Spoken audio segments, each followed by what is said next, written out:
Montana Territory, 1872.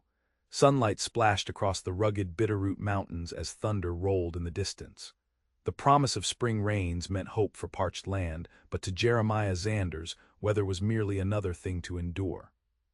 At 26, he'd already learned that the frontier offered little beyond survival, and that was exactly how he preferred it. Jeremiah adjusted his Stetson, scanning the valley below where his cattle grazed.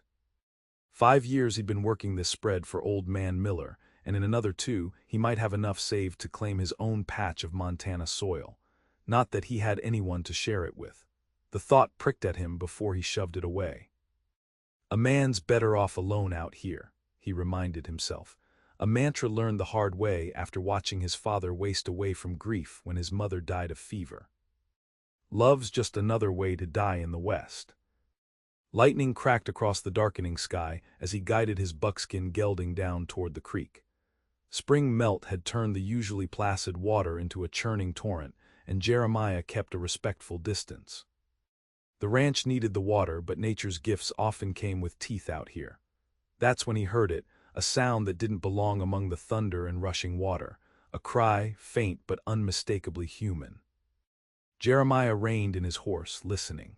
There it was again, downstream where the creek bent around a stand of cottonwoods. He spurred his horse forward, following the creek's edge until he rounded the bend and saw what the rising waters had brought. A overturned wagon partially submerged in the rushing current, one wheel still spinning uselessly in the air.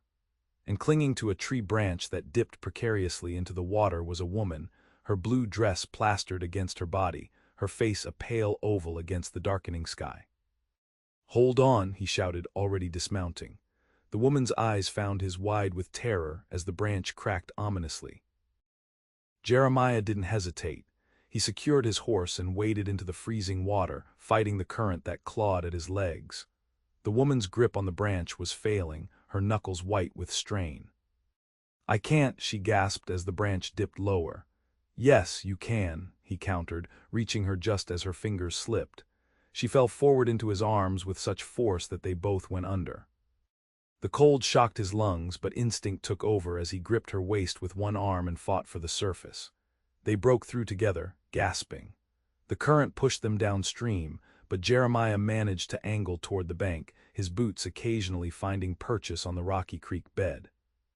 When they finally crawled onto solid ground, they collapsed side by side, coughing up water and gulping air.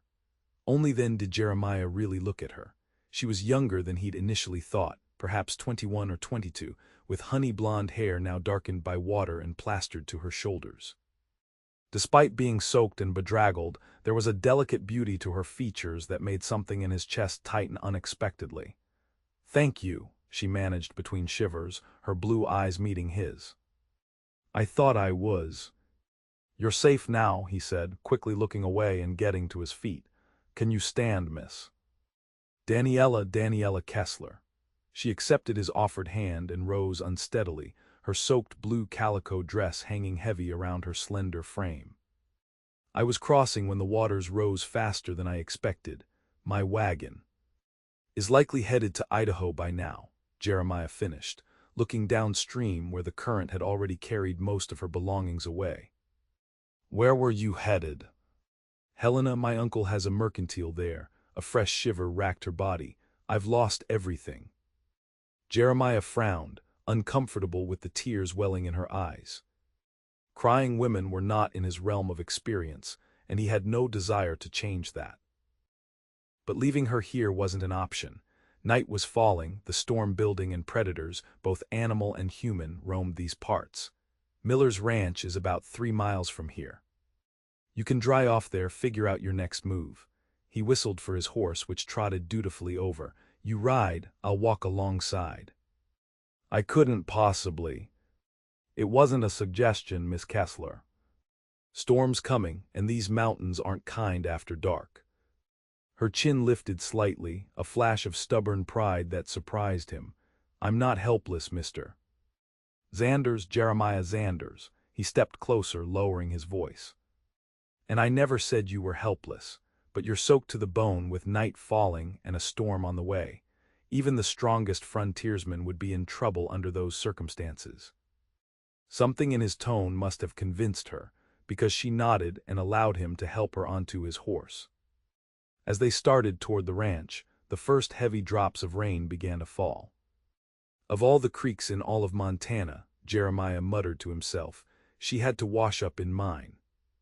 But even as he said it, he couldn't help glancing up at her silhouette against the darkening sky, wondering what twist of fate had brought Daniella Kessler into his carefully ordered existence, and why, despite his better judgment, he was glad it had.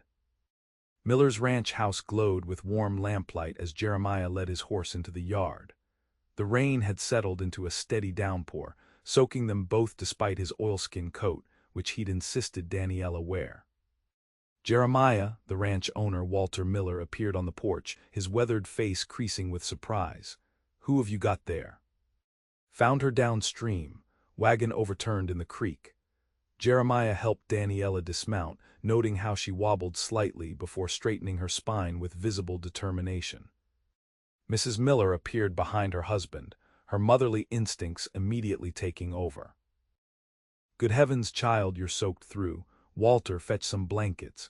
Jeremiah, take care of your horse, then come get dry yourself."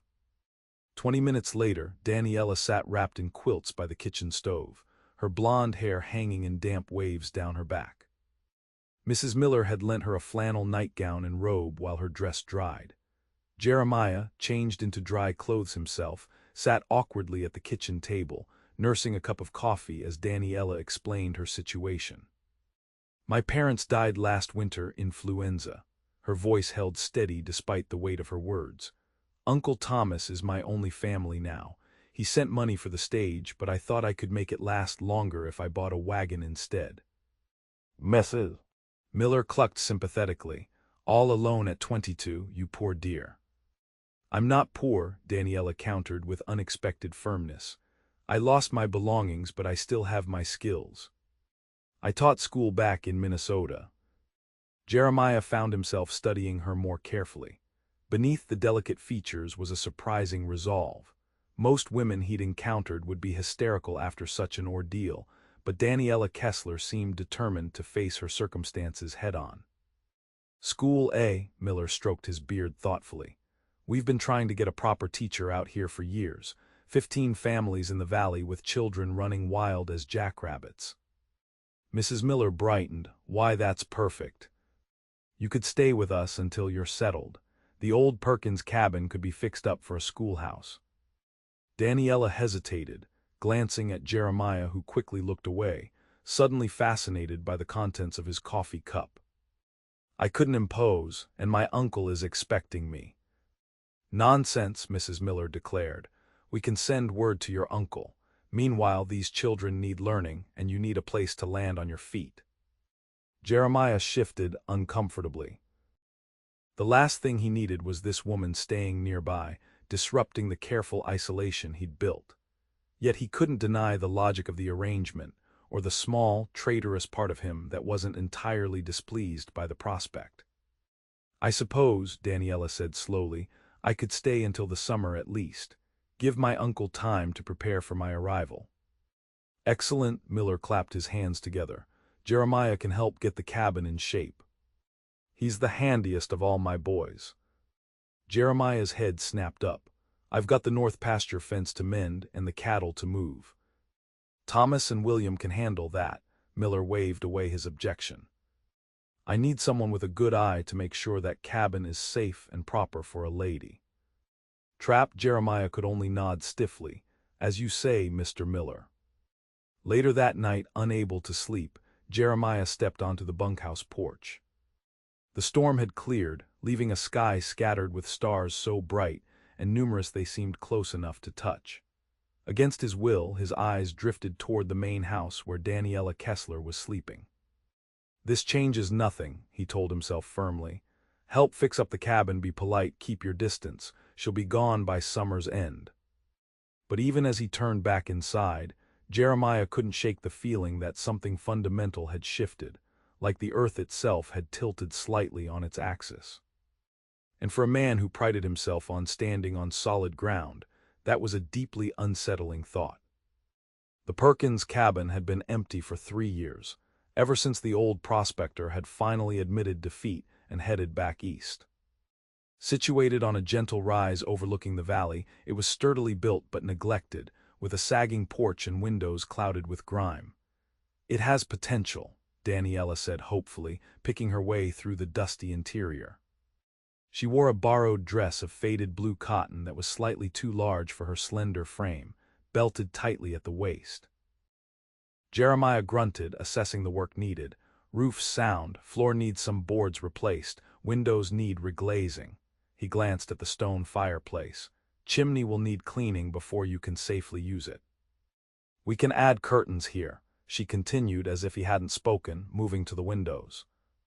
"And perhaps a shelf for books. Every school needs books." Her enthusiasm irritated him. "This isn't a Boston finishing school, Miss Kessler. These are ranch kids who need to learn enough figures to count cattle and enough letters to sign their names." She turned to him, those blue eyes suddenly flashing. "Every child deserves knowledge, Mr. Xanders, regardless of where they live. Or do you think frontier children are somehow less worthy of education than those in the East?" Jeremiah blinked, taken aback by her sudden fire. "I didn't say that." "You implied it," she crossed her arms. "I may have lost my possessions in that creek, Mr. Xanders, but I did not lose my conviction that learning is the path to a better future, even in Montana territory." He found himself without a ready response, an unusual predicament. Most people backed down when he grew short with them, recognizing the walls he deliberately constructed, but Daniella Kessler seemed unfazed by his gruffness. "I'll start on the floor tomorrow," he finally said, changing the subject. "Miller's sending over some of the hands to help with the heavier work." "Thank you," her voice softened slightly. "I appreciate your assistance, even if it wasn't your choice." "Just doing what Miller asked," he replied automatically, turning to leave. "Mr. Xanders," her voice stopped him at the doorway, "may I ask you something personal?" Every instinct told him to refuse, but he found himself nodding reluctantly. "Why did you save me?" The question was simple but loaded. "You could have ridden past, many would have." The question caught him off guard. What kind of man would I be if I left someone to drown? "I'm simply wondering what kind of man you are." Her gaze was disconcertingly direct. "The one who risked his life to save a stranger, or the one who seems determined to keep everyone at arm's length?" Jeremiah's jaw tightened. "Don't mistake basic decency for anything more, Miss Kessler.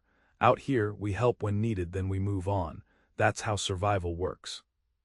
"Is that all the West is to you, mere survival?" "What else would it be?" he countered. She moved to the doorway, standing close enough that he could smell the lavender soap Mrs. Miller had given her. "A place to live, Mr. Xanders, not just survive." Her voice softened. "But perhaps you haven't learned the difference yet." Before he could respond, she slipped past him onto the porch, leaving Jeremiah with the unsettling feeling that Daniella Kessler had somehow seen past his carefully constructed defenses with remarkable ease, and that the real danger she posed had nothing to do with physical proximity. Word spread quickly about the new schoolteacher. Within days, families from across the valley were stopping by the Miller ranch, curious to meet the young woman who would be teaching their children. Daniella greeted each one with genuine warmth and interest, carefully noting the ages and abilities of potential students. Jeremiah watched these interactions from a distance while he worked on the cabin, grudgingly impressed by her natural diplomacy. Even gruff ranchers who initially seemed skeptical left looking pleased, won over by her clear intelligence and respectful approach. By the end of the week, she had commitments from 12 families with 23 children between them. Miller was delighted, having arranged for her room and board to be covered by small contributions from each family. "You've done more for community relations in 5 days than I've managed in 5 years, Miller told her over dinner one evening. "Half those ranchers barely spoke to each other before you got them talking about schooling." Daniella blushed. "Education gives people common ground." "Still need books and supplies," Jeremiah pointed out, immediately regretting his comment when all eyes turned to him in surprise. He'd been characteristically quiet throughout dinner. "Mr. Xanders is right," Daniella acknowledged. "I've written to my uncle in Helena. He's sending some basic supplies, but we'll need more." "The spring cattle drive heads to Helena next month," Miller said. "Jeremiah's leading it this year. He could bring back whatever you need." Daniella brightened. "That would be wonderful. I could make a detailed list." "Hold on," Jeremiah interrupted. "I'll have the men with me, the cattle to manage, supplies to purchase for the ranch. I can't be hunting down primers and chalk." "Of course," Daniella said quickly, her smile fading. "I wouldn't want to be a burden." "Mrs." Miller shot Jeremiah a disapproving look. "Nonsense. Jeremiah has plenty of time in Helena after the cattle sale, don't you, Jeremiah?" Trapped again, Jeremiah could only nod stiffly. "I'll see what I can do." Later, as he chopped firewood with more force than necessary, Jeremiah couldn't understand his own reaction. Picking up supplies was a reasonable request. Why had he balked? The answer, when it came to him, was uncomfortably clear, because it meant doing something specifically for Daniella Kessler. And the more he did for her, the harder it became to maintain the careful distance he'd established. A distance that was already shrinking daily, whether he acknowledged it or not. The cabin transformation progressed rapidly with multiple hands helping. New glass was installed in the windows, the porch rebuilt, the chimney cleaned, and the interior scrubbed until it gleamed. Mrs. Miller donated an old desk and chair, while various families contributed benches and tables. Daniella was there daily, working alongside the men, her sleeves rolled up and her honey-blonde hair tied back with a ribbon. She didn't shy away from the hard work, impressing even the most skeptical ranch hands with her determination. On a warm afternoon, as Jeremiah installed the last window, he found himself alone with her for the first time in days. She was arranging wildflowers in a jar, humming softly to herself. "Should be ready by next week," he said, breaking the comfortable silence. "Just need to finish the blackboard wall." She turned, smiling. "It's coming together beautifully. I never imagined it could look so welcoming." "It's just a cabin," he said with a shrug, though he took unexpected pride in her approval. "It's more than that, it's a beginning." She approached, stopping beside him to look out the newly glazed window. "A place where dreams can take root." The afternoon sunlight caught in her hair, turning the blonde strands to gold. Jeremiah found himself noticing details he'd been trying to ignore. The delicate curve of her jaw, the slight dusting of freckles across her nose, the way her eyes seemed to change from blue to gray depending on the light. "You're very different from most men I've encountered out here," she said suddenly. "How so?" he asked, genuinely curious. "You listen. Even when you disagree or don't want to hear it, you still listen." She smiled up at him. "And you build things with care as if they matter beyond their function." Uncomfortable with her observation, Jeremiah returned to securing the window frame. "Function is what keeps you alive out here. Is that why you came west, just to survive?" The question pierced deeper than she could know. "I came because there was nothing left for me back east." "Nothing. No family." Jeremiah hesitated, then found himself answering despite his usual reticence.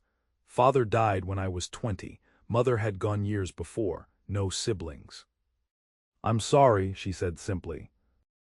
"Loneliness is a heavy burden to carry." "I'm not lonely," he countered automatically. "I prefer my own company." Daniella studied him thoughtfully. "Do you, or is it just that being alone is safer than risking loss again?" Jeremiah stiffened, her words hitting too close to the truth. "You're overstepping, Miss Kessler." "Perhaps," she acknowledged, "but someone once told me that the greatest tragedy in life is not death, but a life unlived due to fear." "Sounds like Eastern philosophy," he said dismissively. "Actually, it was my father, a Minnesota farmer who never traveled more than 50 miles from where he was born, but who understood that the heart needs nourishment as much as the body." She moved toward the door, pausing with her hand on the frame. "Thank you for all your work here, Mr. Xanders. Whether you admit it or not, you've given these children a gift that goes beyond wood and glass." After she left, Jeremiah stood motionless, her words echoing uncomfortably in his mind.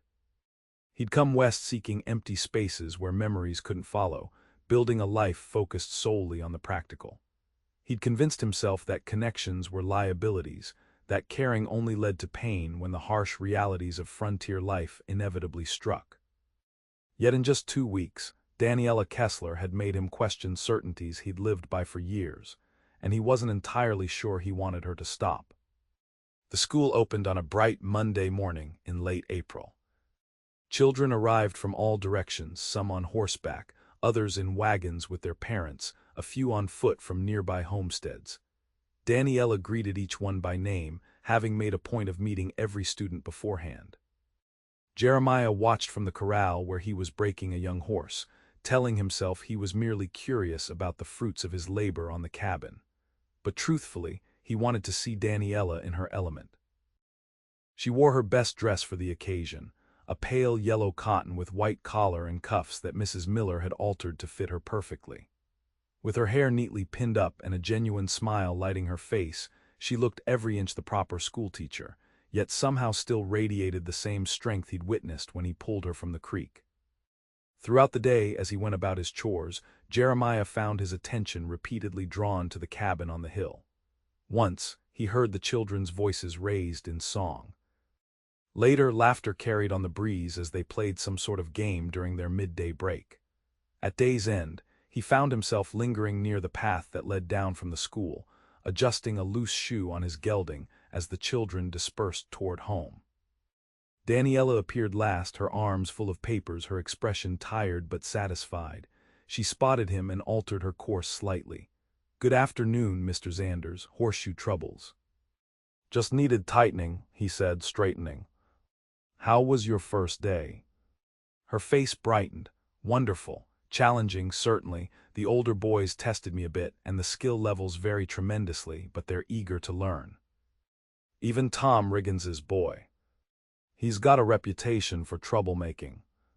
Samuel has energy that needs proper direction," she corrected diplomatically. "He's actually quite bright when he applies himself." Jeremiah couldn't help but smile slightly. "You see the best in everyone, don't you?" "I try to," she admitted. "It served me well so far." An awkward silence fell between them. Jeremiah knew he should bid her good day and continue with his work, but found himself reluctant to end the conversation. "I've been making that list," she finally said. "For the supplies from Helena. Would you like to review it before you leave next week? I don't want to ask for anything unreasonable." "You can give it to me at dinner," he said. "I'm sure it's fine." She nodded, then hesitated.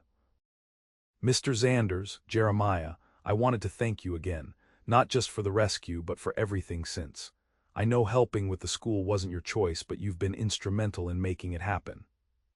The use of his given name caught him off guard, creating a strange warmth in his chest. "Just doing what needed doing," he managed. "No," she said firmly. "You did more than was needed, you made it right." Before he could respond, she continued on her way, leaving Jeremiah with the disquieting realization that he'd begun measuring his days by his interactions with Daniella Kessler, and that the prospect of 2 weeks away on the cattle drive now felt more like punishment than relief. The cattle drive departed on a crisp morning in early May. 2,000 head of cattle stretched across the valley floor, their combined movement raising dust that drifted golden in the sunrise. Jeremiah rode at the front, flanked by 8 experienced hands, each man knowing his role without need for discussion.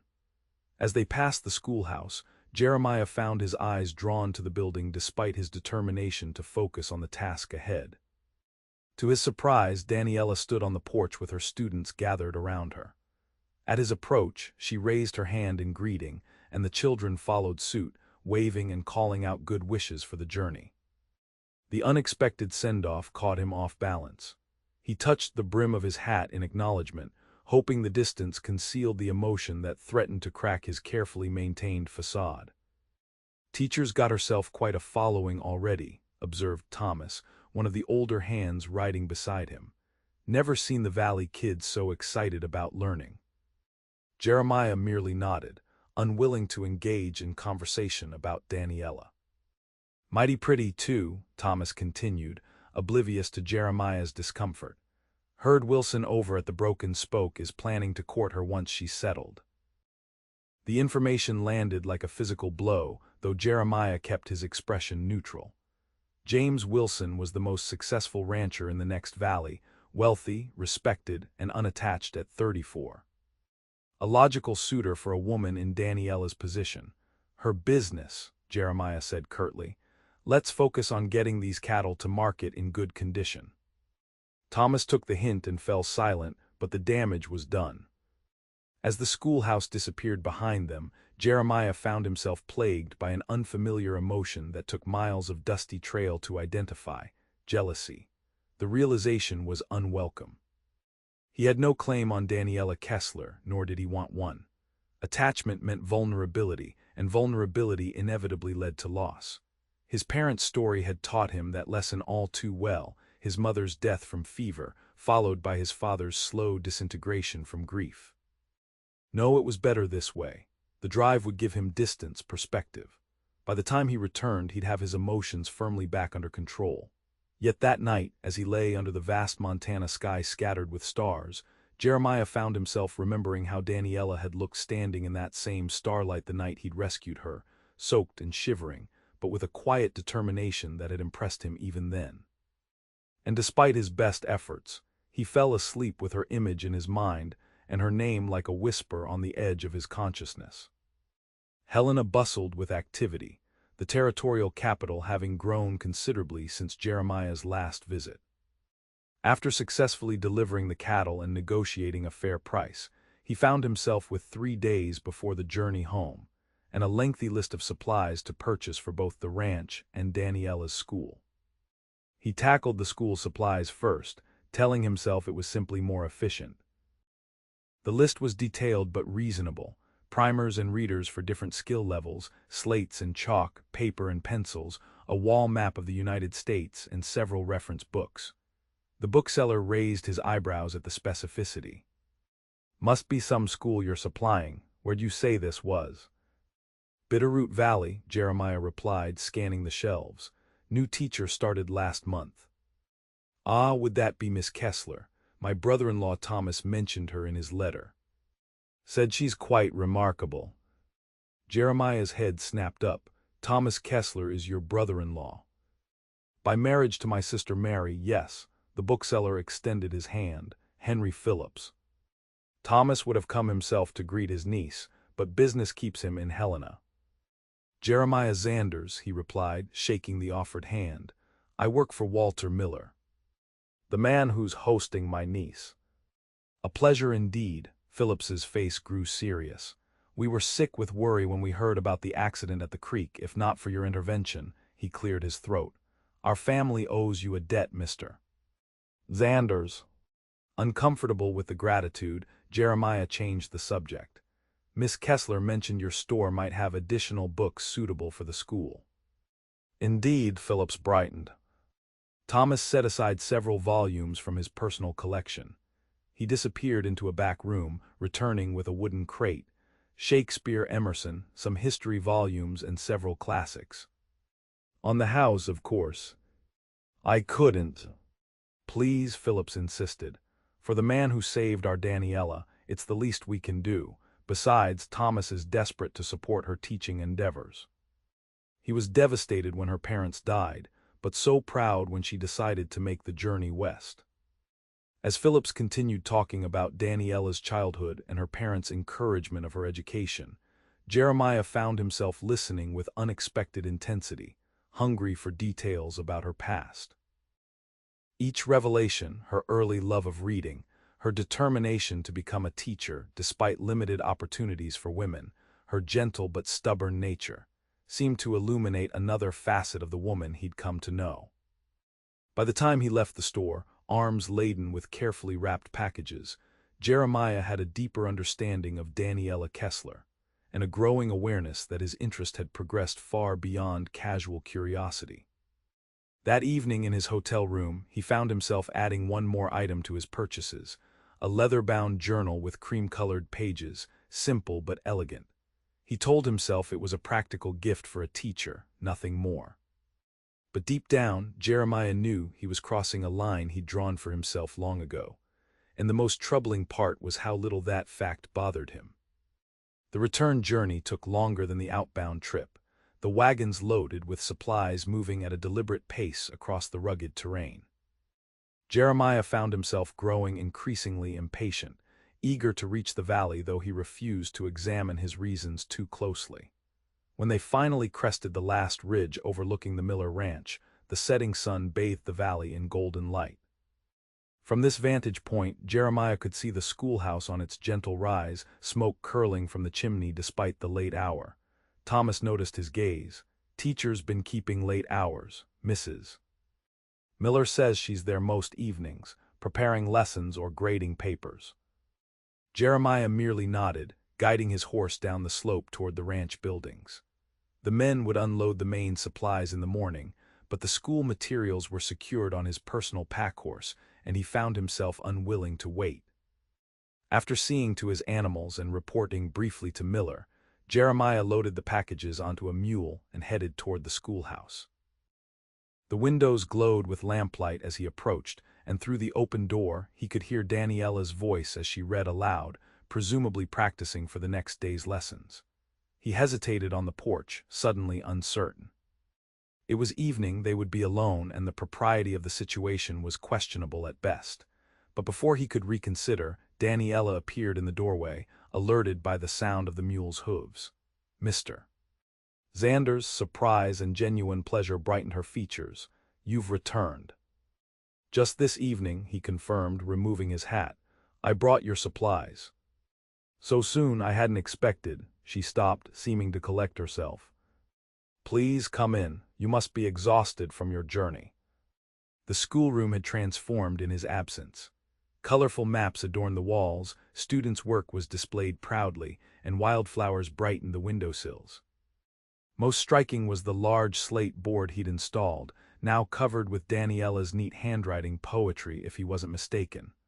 "Wordsworth," she said, following his gaze, "for the older students. The younger ones are learning about springtime plants."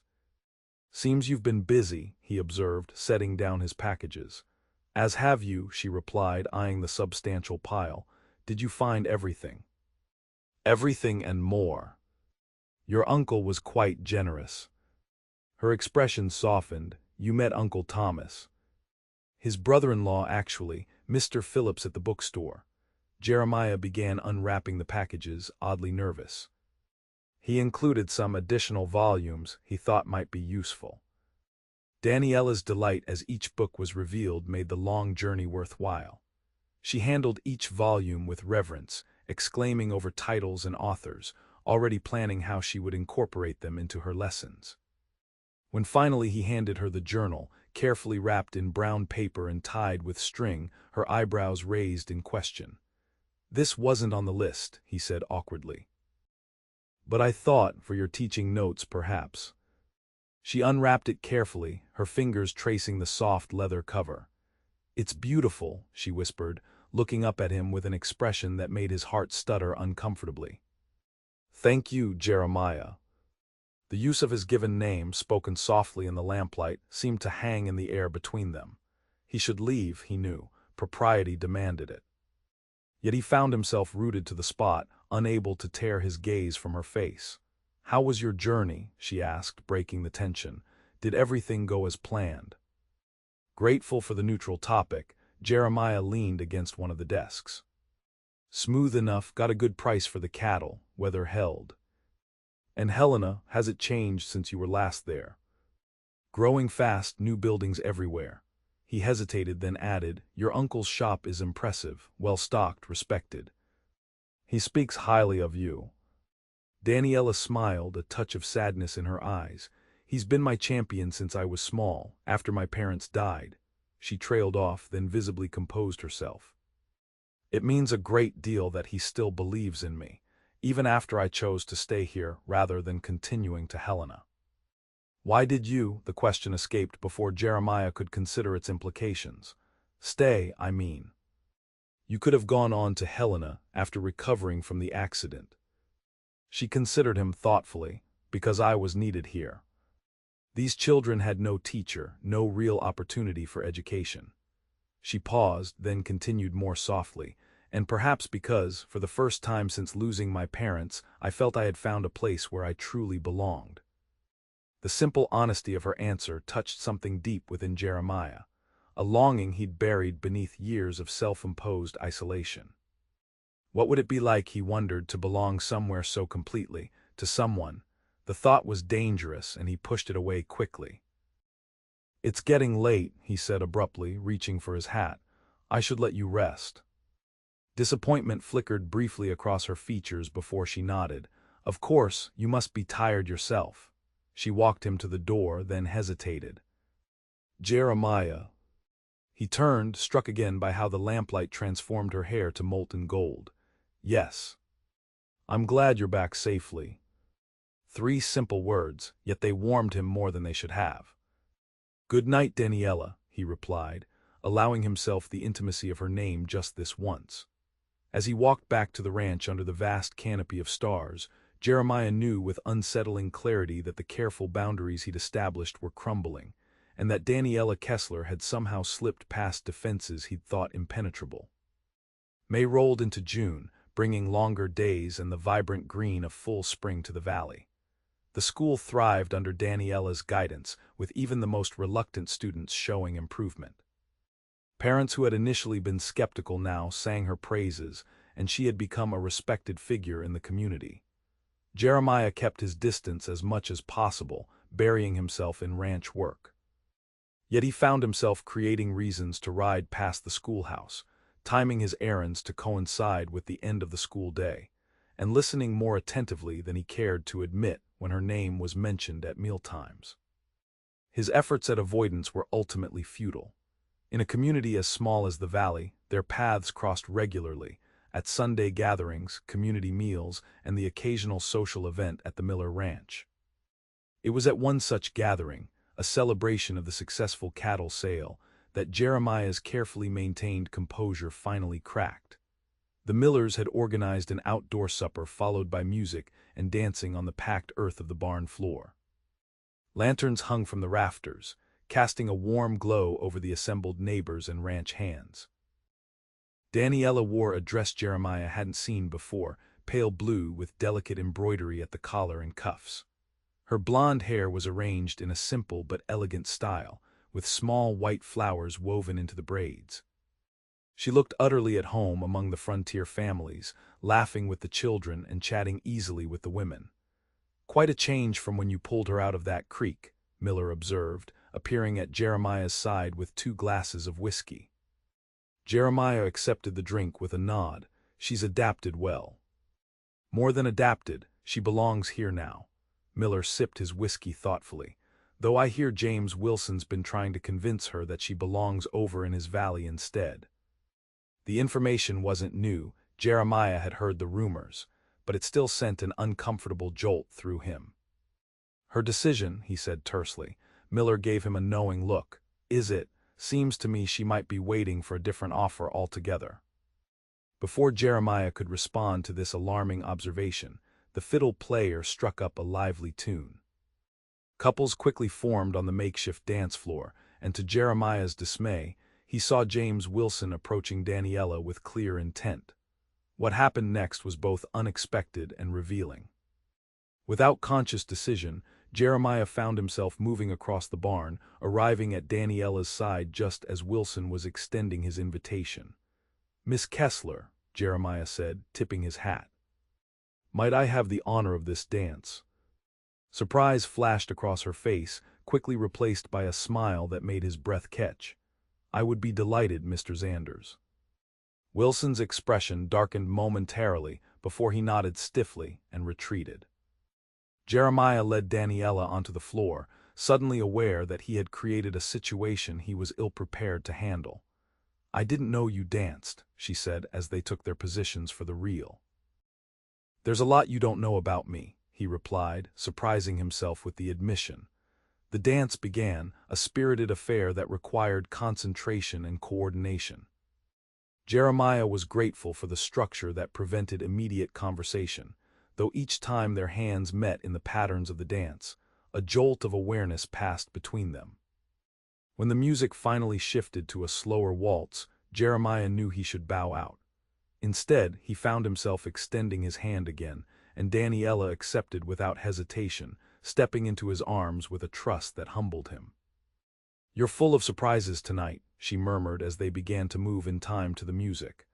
"I surprised myself," he admitted, guiding her carefully around the floor. Years had passed since he'd last danced, yet his body remembered the steps with unexpected ease. "May I ask why? You've been quite diligent about avoiding me since your return from Helena." Her directness caught him off guard. "I haven't been avoiding you." Jeremiah, his name on her lips was both rebuke and entreaty. "Please don't insult my intelligence." They completed a full turn before he answered, gathering his thoughts. "I saw Wilson heading your way. And you decided to rescue me again." A hint of amusement colored her voice. "No," he said honestly, "I just didn't want him to dance with you." The simple admission hung between them as they continued to move in perfect synchrony. Daniella's hand was warm in his, her waist slender beneath his other palm. The scent of wildflowers clung to her hair, making him light-headed in a way that had nothing to do with the whiskey he'd consumed. "James Wilson is a good man," she said finally. "Successful, established. He's offered to build a proper schoolhouse on his property if I would consider relocating there." Jealousy flared hot and immediate. "Is that what you want?" "What I want," she said slowly, her eyes meeting his with unmistakable meaning, "is something entirely different." The music continued around them, but Jeremiah barely heard it, too focused on the woman in his arms and the implications of her words. For months he'd been fighting his growing feelings, convinced that emotional attachment was a liability he couldn't afford.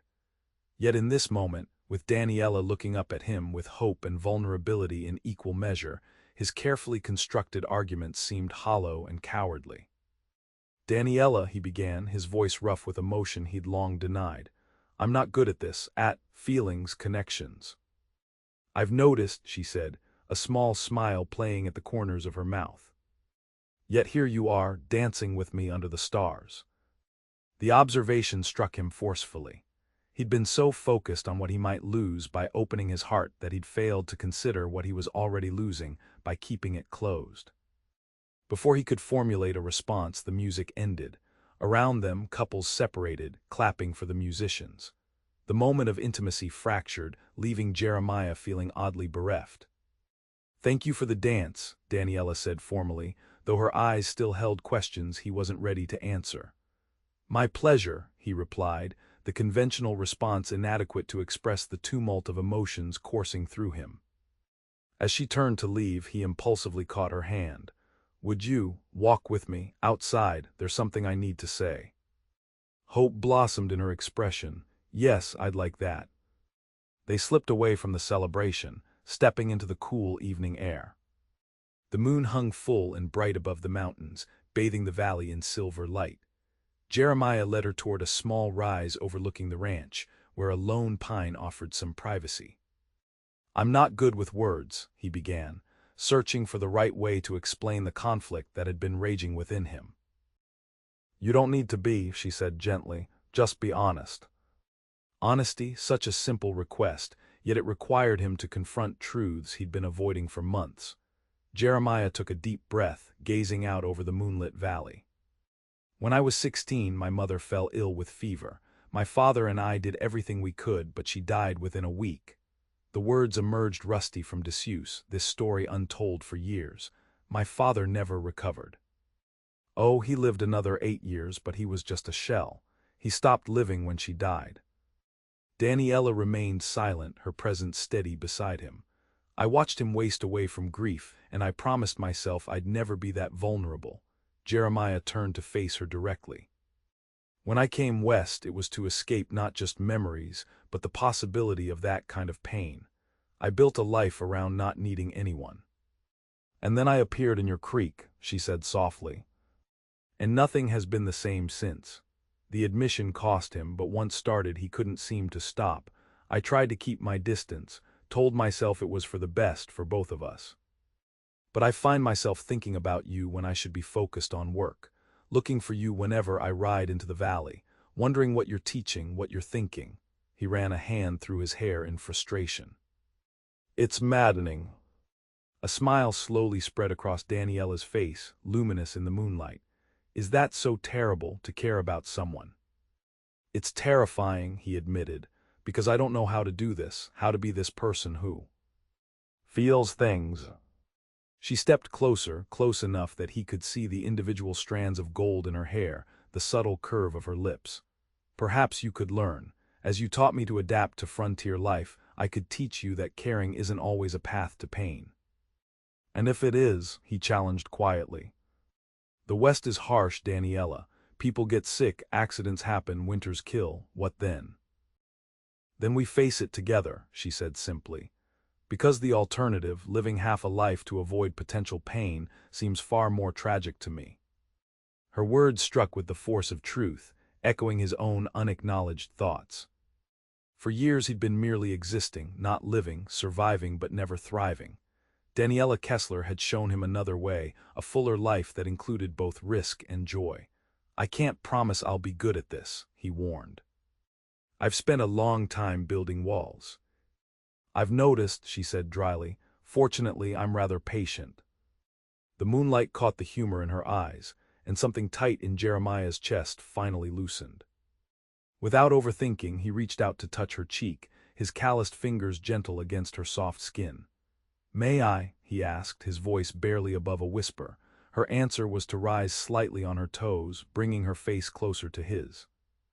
Jeremiah closed the remaining distance, his lips meeting hers in a kiss that began tentatively but quickly deepened as years of denied emotion surged to the surface. When they finally parted, both slightly breathless, Daniella remained within the circle of his arms, her head resting against his chest. Above them, the stars seemed unusually bright, witnesses to a transformation neither had fully anticipated when they first met at the creek's edge.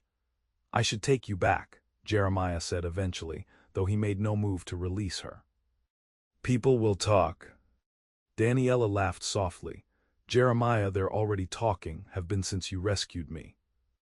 "Then I suppose we should give them something worth talking about," he replied, surprising himself with the lightness he felt. Bending his head, he kissed her again, longer this time, with a certainty that had been missing from his life for too long. As they walked back toward the barn hand in hand, Jeremiah knew that the careful isolation he'd constructed had been permanently breached. And for the first time in years, the prospect of tomorrow filled him not with wary resignation, but with genuine hope. Summer unfurled across the valley, bringing long, sun-drenched days and brief, star-filled nights. School continued through June, then paused for the height of the season when children were needed for ranch work. Daniella used the break to visit her uncle in Helena, a journey Jeremiah insisted on accompanying despite her assurances that the stage was perfectly safe. "The last time you traveled alone, you ended up in a creek," he reminded her, his tone serious though his eyes held a warmth that still surprised her. "I'm not taking chances." Their courtship progressed with a blend of frontier practicality and genuine affection that drew approving nods from the community. Even James Wilson eventually offered his congratulations, though Jeremiah suspected it was more for appearance's sake than genuine goodwill. Uncle Thomas, upon meeting Jeremiah properly, subjected him to a thorough but good-natured interrogation about his intentions and prospects. Satisfied that his niece had chosen well, he pressed a small velvet box into Jeremiah's hand on their last evening in Helena. "My sister's, Daniella's mother's," he explained quietly. "She would have wanted her daughter to have it when the time was right." The ring inside, a simple gold band with a small, perfect diamond, seemed to burn in Jeremiah's pocket throughout the journey home. Though he had been considering marriage, the physical reality of the ring made his intentions concrete in a way that both terrified and exhilarated him. August brought the Valley's annual Founders' Day celebration, a tradition started years earlier to mark the anniversary of the first permanent settlement.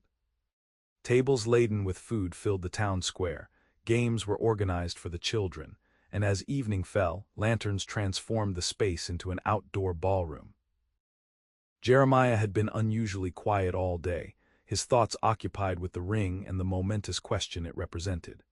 He'd faced down rustlers, survived blizzards, and once killed a charging grizzly with nothing but a hunting knife, yet the prospect of proposing marriage filled him with a nervousness he'd never experienced. "You're a million miles away tonight," Daniella observed as they strolled along the edge of the celebration. She wore a new dress of deep green that complemented her eyes and hair, looking every inch the respected schoolteacher she had become. "Is everything all right?" "Just thinking," he said, guiding her toward a quieter area where a wooden bridge crossed the same creek that had brought them together months earlier. "About," she prompted when he didn't elaborate. Jeremiah stopped in the middle of the bridge, turning to face her fully. The setting sun bathed everything in golden light, reminding him of their first meeting. Her hair had held this same gilded quality despite being soaked with creek water. "About how different my life is now compared to 4 months ago," he said honestly. "About how meeting you changed everything." Daniella's expression softened. "For the better, I hope. In ways I never imagined possible." He took her hands in his, gathering his courage. "Before you I existed. I worked, I slept, I ate, but I wasn't living, I was just surviving." "And now," she asked softly, "now I understand what my father knew, what I was too afraid to accept." Jeremiah's voice grew husky with emotion. "That loving someone means risking pain, yes, but it also means experiencing joy and purpose and connection that make the risk worthwhile." Recognition dawned in Daniella's eyes as she realized where the conversation was heading. Her hands tightened around his. "Daniella Kessler," Jeremiah continued, reaching into his pocket for the velvet box. "I came west to escape the past and found a future instead. A future I can only imagine with you beside me." He opened the box, revealing the ring that had once belonged to her mother. "Would you do me the honor of becoming my wife?" Tears welled in her eyes as she recognized the ring. "My mother's," she whispered. "How did you?" "Your uncle," he explained. "He thought she would approve." "She would have loved you," Daniella said with absolute certainty, "almost as much as I do." "Is that a yes?" Jeremiah asked, his heart hammering in his chest. "Yes," she said simply, the single word containing all the promise of their shared future. "With all my heart, yes." As he slipped the ring onto her finger, the setting sun gave way to twilight, and the first stars appeared overhead. Jeremiah drew her close, sealing their engagement with a kiss that held both tenderness and passion. Later, as they rejoined the celebration to announce their news, Jeremiah found himself surrounded by well-wishers, accepting congratulations with an ease that would have been impossible months earlier.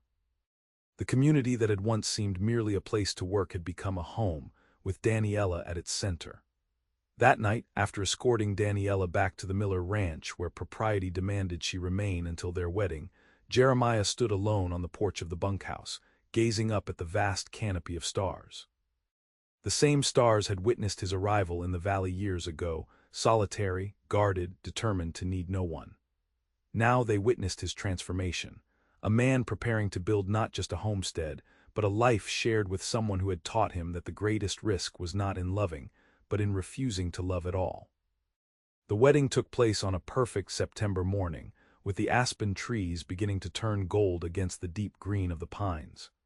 The entire valley turned out for the occasion, the ceremony held outside the small church that served the community. Daniella wore a dress of ivory silk that her aunt had sent from Helena, her honey-blonde hair adorned with wildflowers gathered by her students. Jeremiah, uncharacteristically nervous, waited at the altar in a new black suit, his normally unruly hair tamed for the occasion. When she appeared on Thomas Kessler's arm, Jeremiah felt his breath catch. She was radiant, her smile as bright as the sunshine that streamed through the surrounding trees. In that moment, all his lingering doubts vanished. Whatever challenges lay ahead, they would face them together. The vows were simple but heartfelt, exchanged before God and the community that had become family to them both. When the minister pronounced them husband and wife, the cheer that rose from the assembled guests echoed across the valley. The celebration continued well into the evening, with feasting and dancing under the same stars that had witnessed their first kiss. As twilight deepened into night, the newlyweds slipped away to the cabin that would be their home until spring, when construction on their own ranch would begin. Miller's wedding gift had been a parcel of land at the valley's eastern edge, prime grazing territory with a natural spring and a perfect site for a house overlooking the creek. It was more than generous, a testament to the respect Jeremiah had earned through years of loyal service. "It's perfect," Daniella had declared when Jeremiah first showed her the property. "I can see it all, the house there on the rise, a garden below, perhaps an orchard eventually. School's in the opposite direction," he'd pointed out, practical as always. "It's quite a ride each day." Her smile had been mysterious. "Perhaps by next year, we'll need to consider a new schoolteacher." The implication had momentarily rendered him speechless, the thought of children, their children, both terrifying and wonderful.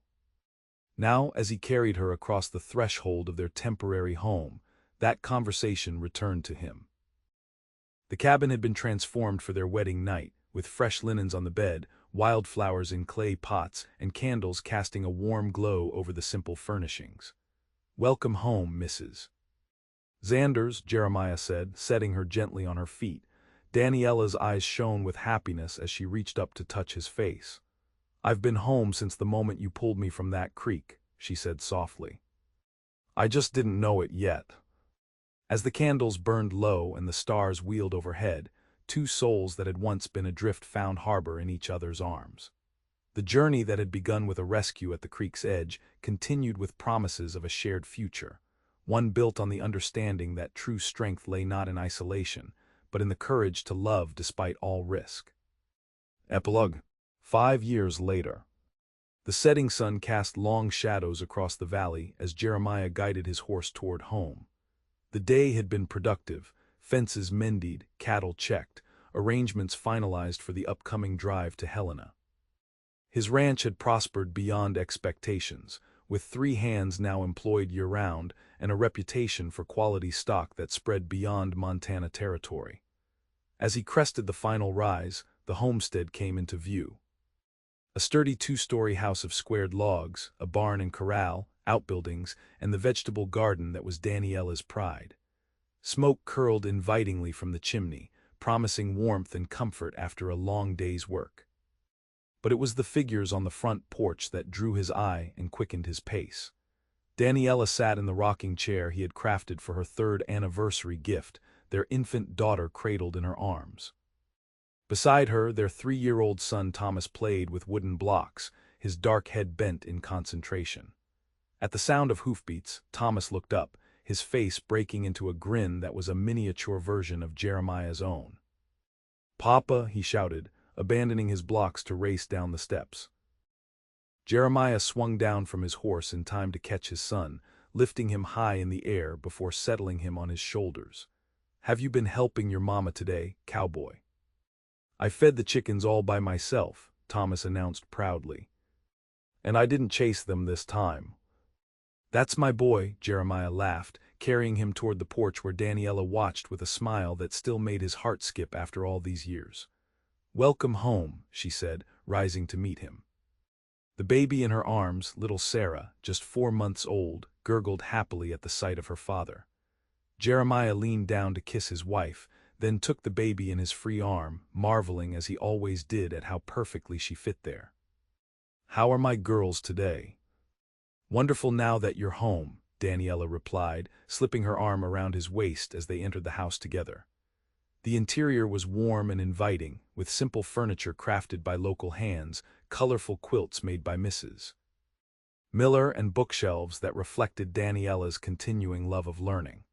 Though she had indeed passed her teaching duties to another when Thomas was born, she still tutored occasionally and served on the school board that had been established the previous year. After supper, with Thomas finally asleep after 2 bedtime stories and Sarah settled in her cradle, Jeremiah and Daniella stepped onto the porch to enjoy the evening coolness. The valley stretched before them, bathed in moonlight, the creek a silver ribbon winding through the darkness. "Do you ever think about that day?" Daniella asked, settling against his side. "The day we met." "Often," he admitted, his arm tightening around her shoulders.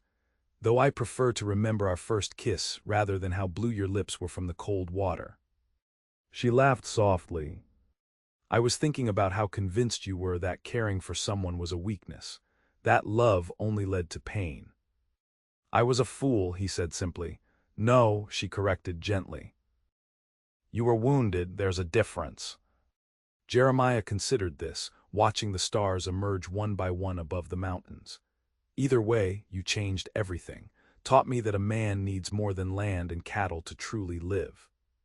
"We taught each other," Daniella said, turning in his arms to face him. "You showed me strength I didn't know I possessed, helped me build a life here that's fuller than anything I could have imagined." Above them, a shooting star traced a brilliant path across the velvet darkness.